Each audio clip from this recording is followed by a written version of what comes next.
I'm Tia. Welcome back to another video. Today I'm going to share with you all of the books that I have purchased since my last haul, which was like mid-February. But we're going to call this my March book haul. Okay, I know I just had a post on my community tab talking about my TBR and asking you how you would go about conquering such a huge TBR. And one of you said, which, you know, very good common sense, which I definitely have thought of, that I need a system in order for buying books. But most of these books were purchased before I made that post on my community tab. So since then I don't know if I've decided on a absolute policy for buying books, but I am going to try to buy less and hopefully only do ones that are like pre-orders, that are like anticipated new releases, or books that I am in a series that I'm currently reading. But most of these, like I said, were purchased before I made that community post. I think there's only 3 in here that I purchased afterwards. So anyway, let's just jump into it. Some of these have a bit of a theme, so I'll try to group them by theme as best as I can. So I did get 2 that were Irish cozy mysteries because I wanted to read something set in Ireland around St. Patrick's Day, or at least during the month of March, because because I'm a seasonal reader, and also the Irish readathon has been going on as well. So I sort of wanted to participate in that as best as I could. I don't know if either one of these books will fulfill those specific prompts, but although I think there might be a prompt that is just like read a book that's set in Ireland. Hopefully, I'll have to go back and check all the prompts. But anyway, so I did pick up Dead in Dublin by Katie Murphy. This is the first in the Dublin Driver mystery series. I have already started this one, but I'm not quite finished yet. But anyway, this one is following a woman who has moved to Ireland from America, and she is like a limo driver, and one of her clients ends up dead, and she gets involved in the mystery. Okay, then I have Murder in an Irish Village by Carleen O'Connor. This is the first in this series, which I'm not sure what the name of this series is, but it's following a family who runs a family bistro, and I think someone is discovered dead in there, right outside of the bistro, or inside the bistro. So anyway, I think there's like 5 siblings and their parents, and they all run this family bistro together. And obviously they're going to, they'll probably be suspected in that murder. I'm not sure. But definitely, obviously, interested in reading both of those. Hopefully this month. One of them I'm definitely going to get through. I'm not sure about the other one. So then I also picked up Murder in a Scottish Shire by Tracy Hall. So this is one that I had through NetGalley, but I wanted to own my own copy. I definitely think that I may end up wanting to collect this series. I'm not sure. So this one is about a woman who owns a knitting shop, and I think her and her son live in this Scottish Shire, and obviously someone's going to turn up dead. There's going to be a mystery. You know how it goes. Okay. I think those are the only 3 cozy mysteries that I bought. I did get, no, this one I don't think is considered cozy, but I did get a couple of other mysteries. So let's show those next. So this is the second book in the Marlo Murder Club mystery series, Death Comes to Marlo by Robert Thorogood. So I did read the first one of these in March, and spoiler for my wrap up, I absolutely loved it, and I immediately bought the second one. I am hoping to get to this during the month of March because I really want to continue on with this series. There's only 3 out right now, but I'm hoping another one comes out soon, and I have heard that this is being made into a TV show, and I think it's going to be released in the United States in April on like BBC or PBS. I'm not sure which channel, but I think it's going to be in April. And so I definitely want to read this one. I don't know if this TV series is going to just be on the first book or if it's going to be on all of them, but I want to read as many as I can before I start watching the TV show. Oh, should I tell you what this is about if you don't already know? So the first one was following this elderly woman. I think she was in her 70s, if I'm remembering correctly. And everyone around the town in Marlo kind of knows who she is, but she kind of keeps to herself. They've seen her as like this eccentric woman who has this like giant house that everybody knows where she lives. And she, like I said, she kind of keeps to herself until she's out swimming one night and she hears some shots that she thinks are coming from her neighbor's like house across the river or the canal or whatever. And she kind of inserts herself in this investigation and she meets more of the people that live in town. And I just loved the first book so much. But let me just not tell you my review right here. But anyway, that's what it's about. Okay, then I did pick up some more. Oh wait, I think I have a couple more mysteries. Okay, I did get Argyle by Ellie Conway. So this book, I don't know if you've heard about this book or not, but there was this big rumor going around a while ago that Taylor Swift wrote this book and Ellie Conway was like her pseudonym or whatever, which obviously I think that has been proven false. Like really, I mean, I don't know if anyone ever actually thought it was true, but because of all that mystery that was surrounding this, I really wanted to read it and see what the big deal was. And now it has been made into a movie, which I do want to watch as well. But this is about Argyle, who is a spy, I believe, or a CIA agent. I'm not really sure. I'm a little bit leery of this, but also super intrigued. So, and then I did pre-order a couple of books. Had pre-ordered a couple of books for this month as well. The first one is Murder Road by Simone St. James, and I can't believe I haven't read this yet because I fully intended to read it as soon as it came in, but I was in the middle of another book and I didn't want to set it down and then potentially not get back to it. So yeah, Simone St. James is an author whose books I have loved in the past. I have read almost all of her books. I think I have 3 of her backlist titles still left to read. Yes, her books are always very creepy, very well written, and they'll definitely scare the pants off of you. So I have to kind of time this right so that I don't get too scared. But I'm hoping to read this one soon. I haven't even read the blurb for this, and anytime anybody talks about this book, I just skip until they put the book back down because I'm not about to be spoiled for this book. Okay, then I also pre-ordered A Fate Inked in Blood by Danielle L. Jensen. So this is like an instance of the hype train got me because everybody was talking about this book and how it was coming out, and look at the sprayed edges, they're so pretty. And it was going to be a Book of the Month Club book as well. And everybody was saying this was going to be the new biggest thing. And I heard so many people talk about it that I finally just picked it up. And it's the first in a series, the Saga of the Unfated. And I did originally know what this was about whenever I pre-ordered it, but now I don't really know. A shield maiden, blessed by the gods, battles to unite a nation under a power-hungry king while fighting her growing desire for his fiery son. Norse-inspired fantasy romance.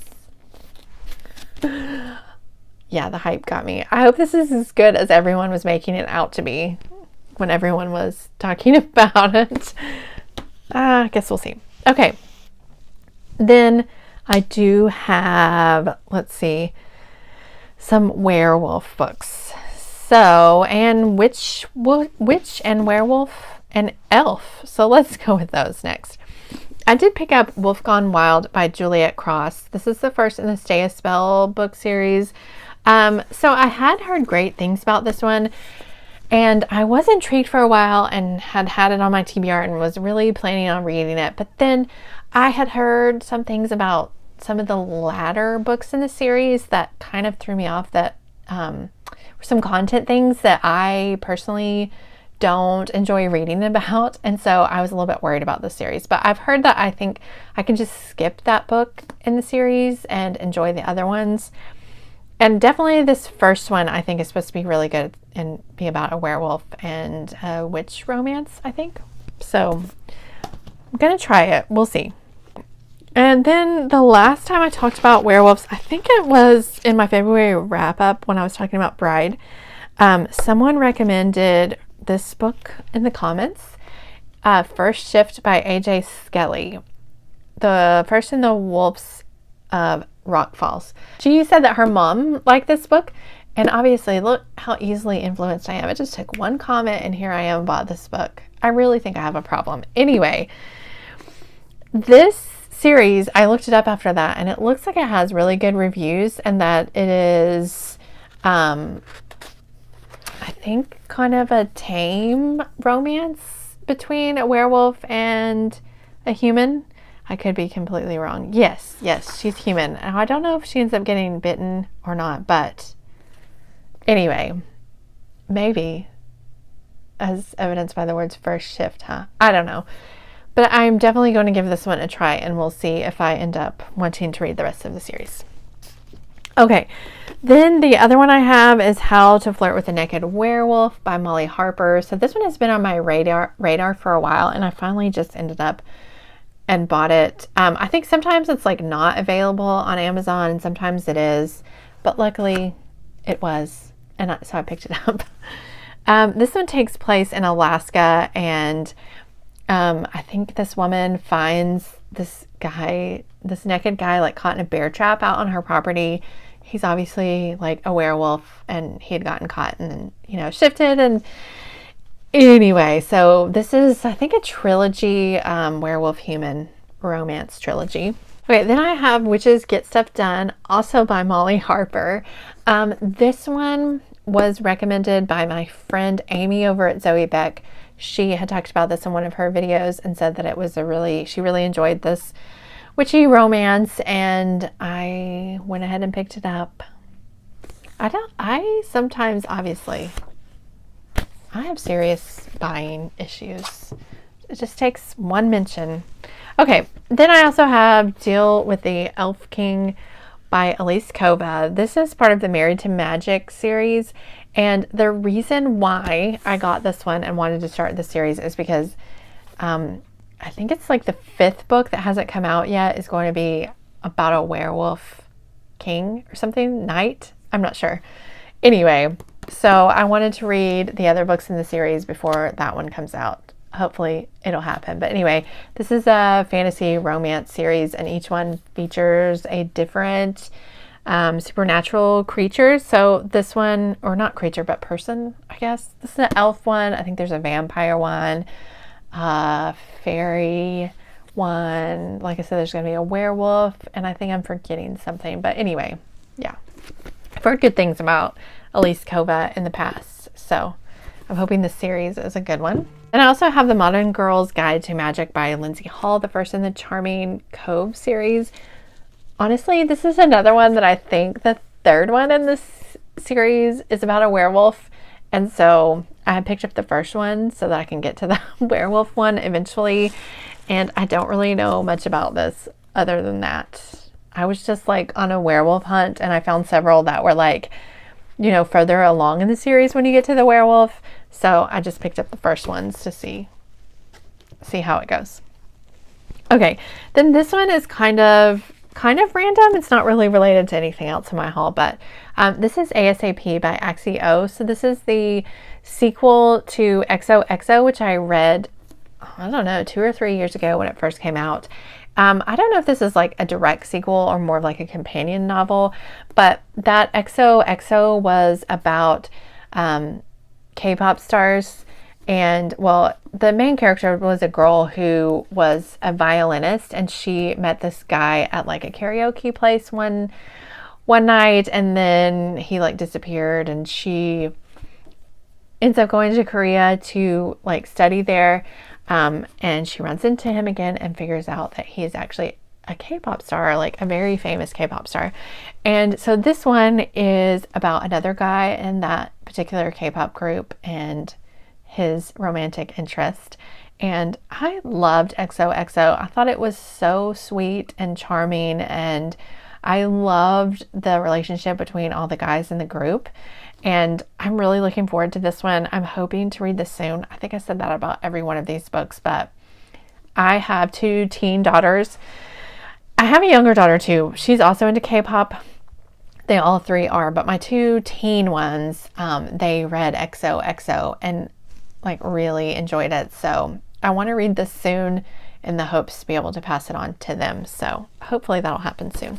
I have The Secret to Hummingbird Cake by Celeste Fletcher McHale. So this is one that I picked up on Pango with some credits that I had, and I'm not gonna lie, it's the title that drew me in. So I am, well, I guess North Carolina is still considered the South, isn't it? But I'm originally from Arkansas, which is like the South.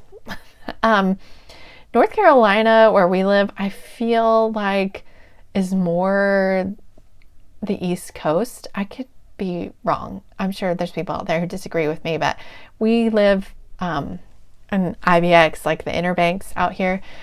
And I don't know, to me, it's not as Southern as like when I lived in Arkansas, that type of thing. But anyway, so hummingbird cake is delicious. If you haven't had it, you should look up a recipe and try it. It's so delicious. So anyway, this is a Southern novel. I'm not even sure where it is set, but it just says, you know, it's spot on Southern novel, brimming with wit and authenticity. So I hope this is good. Has anyone read this? I really haven't heard anything about this book. Then I think I have one other one that someone recommended to me in the comments. And I don't remember on what video this was recommended to me anymore, but someone recommended The Anatomist Wife by Anna Lee Huber. And this is a Lady Derby mystery, and I looked it up after they recommended it, and it sounded so intriguing. It's a historical mystery.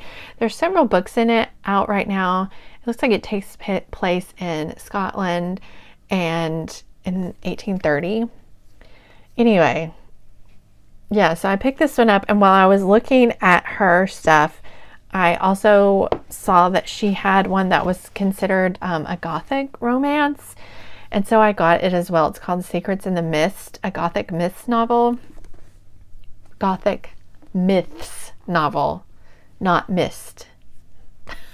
Anyway, so yeah, I am always on the lookout for a Gothic romance, and this one just sounded perfect. So it takes place in England in 1812, and I really don't know anything else about it. But anyway, thank you to the person who recommended this one. I'm hoping that I enjoy those as well. Okay, and then these last ones are ones that I got because I was on like a Titanic kick for some reason. I don't even know how this came up at the end of February.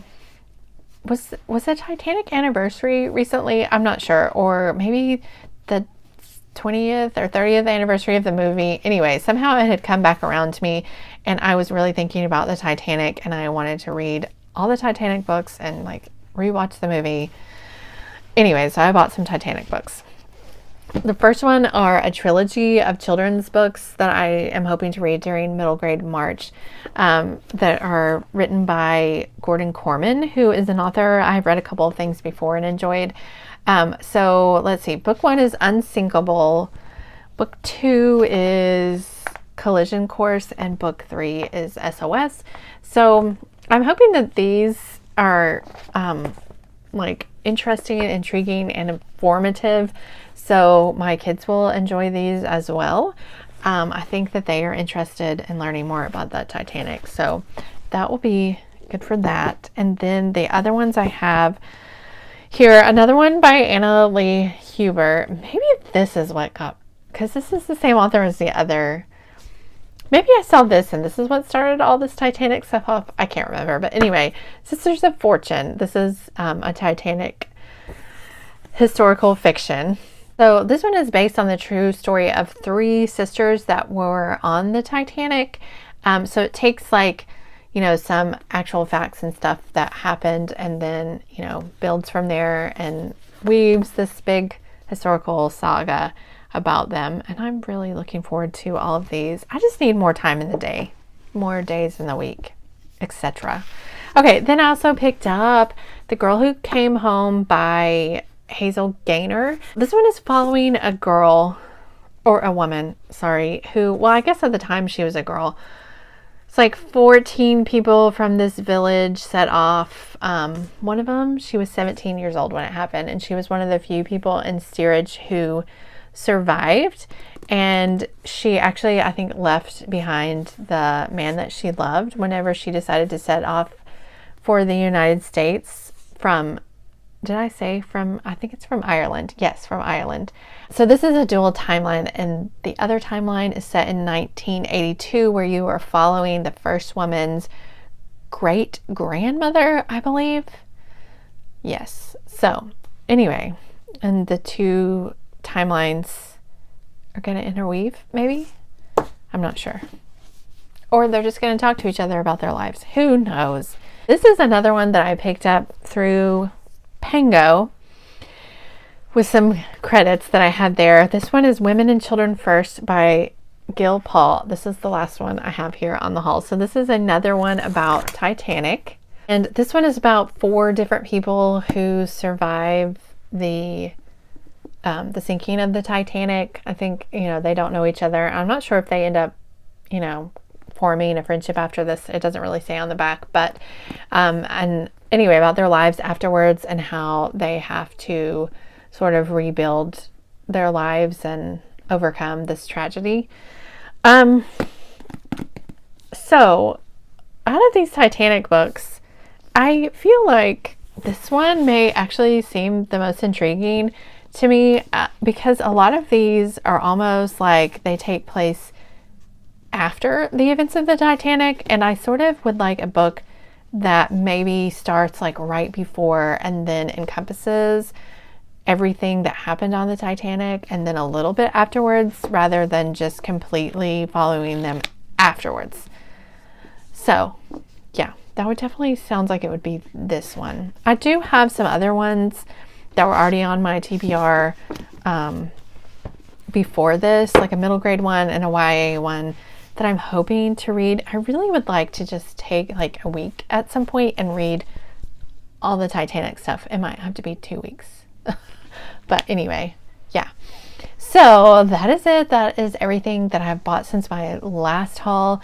Definitely let me know down in the comments if you have read any of these and what you thought about them without any spoilers, please. And I am hoping, cross my fingers, to buy less books in April. That is definitely the plan, to try to keep it. I don't think I have anything pre-ordered for April. I don't think. So yeah, just try to keep it to books that are in series that I am currently reading and need to buy the next book for. Yeah. Anyway, thank you so much for watching. I hope that you are all doing well and reading something great, and I will see you next time. Bye.